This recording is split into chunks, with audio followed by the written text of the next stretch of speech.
చెప్తున్న దాన్ని బట్టి వాస్తవంగా ఇది పర్యావరణ రహితమేనా? దీని వెనక ఏదైనా అర్థం ఉందా?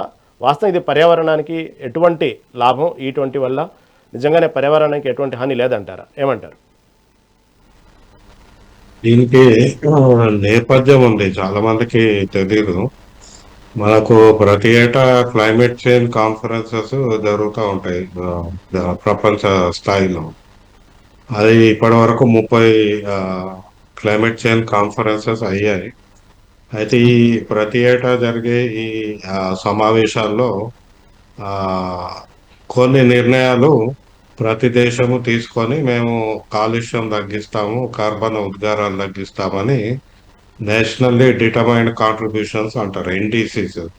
ఆ ఎన్డీసీస్ కింద భారత ప్రభుత్వము 2015లో మే మన భారతదేశంలో కార్బన్ ఉద్గారాలు తగ్గించడానికి కొన్ని కమిట్మెంట్స్ ఇచ్చింది. దాని తర్వాత దాన్ని పంచసూత్రాలని ఇంకొన్ని ఇచ్చి మొత్తంగా మనం ఎనర్జీ సెక్టర్లో కాలుష్యం తగ్గించే విధానాలు చేపడతామని ప్రభుత్వం చెప్పింది. అందులో ఒకటేమో రెన్యూవబుల్ ఎనర్జీ, సోలార్ కానీ విండ్ కానీ వాటికి ఊతం ఇవ్వడం అనేది అది జరుగుతుంది.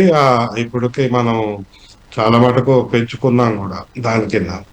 రెండవది ప్రధానమైనది, మనకు ఎక్కడైతే ఫాసిల్ ఫ్యూయల్స్ శిలాజ ఇంధనాలు కాలుస్తుంటామో అంటే పెట్రోల్, డీజిల్, వీటిని తగ్గించే కార్యక్రమంలో భాగంగా ప్రభుత్వం ఇథనాల్ తీసుకోవడం జరిగింది.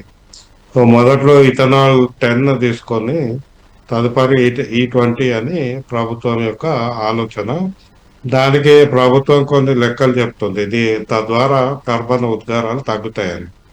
అయితే ఇక్కడ 3 విషయాలు మనం గమనించాలి. ఒకటి, ఈ ఇథనాల్ వల్ల వచ్చే బెనిఫిట్స్ ఏంటనే అందులో మనకు టెయిల్ పైప్ ఎమిషన్స్ ఏవైతే ఉంటాయో, అంటే ప్రతి వాహనం పొగగొట్టం దగ్గర జరిగే ఎమిషన్స్ సాధారణంగా ఇప్పుడు డీజిల్, పెట్రోల్ అయితే కార్బన్ మోనాక్సైడ్ వస్తుంది, కార్బన్ డైఆక్సైడ్ వస్తుంది, నైట్రస్ ఆక్సైడ్స్, ఇంకొన్ని సాల్వెంట్స్, ఇవన్నీ ఉంటాయి అందులో.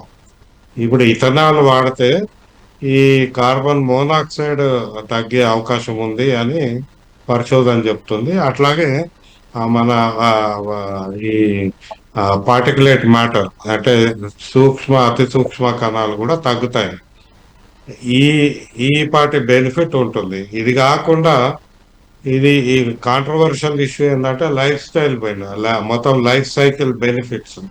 అంటే ఇథనాల్ ఉత్పత్తి నుంచి పూర్తిగా మనం వినియోగం వరకు దీనివల్ల కార్బన్ ఉద్గారాలు తగ్గుతాయా లేదా అనేది తగ్గవు.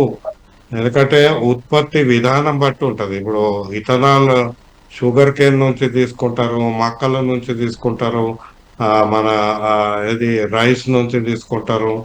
అంటే ఈ ఆహార పంటల నుంచి ఉత్పత్తి చేసిన ఇథనాల్ వాడితే టెయిల్ పైప్ ఎమిషన్స్ తగ్గొచ్చు, కానీ పూర్తిగా కర్బన ఉద్గారాలు అంటే మొదటి నుంచి చివరి దాకా కర్బన ఉద్గారాలు తగ్గే అవకాశం లేదు అనేది కూడా స్టడీస్ చెప్తున్నాయి. ఇక పూర్తిగా ఎన్వైరన్మెంటల్ ట్రేడ్ ఆఫ్స్ అంటే ఇప్పుడు ఏదైతే క్లైమేట్ చేంజ్ కాన్ఫరెన్స్లలో మనం కార్బన్ ఉద్గారాలు శిలాజ ఇంధనాల నుంచి తగ్గిస్తామని అనుకున్న దాంట్లో వీటి వల్ల వచ్చే బెనిఫిట్స్ చాలా తక్కువ అనేది కూడా మేము మొదటి నుంచి కూడా మాట్లాడుతున్నాం.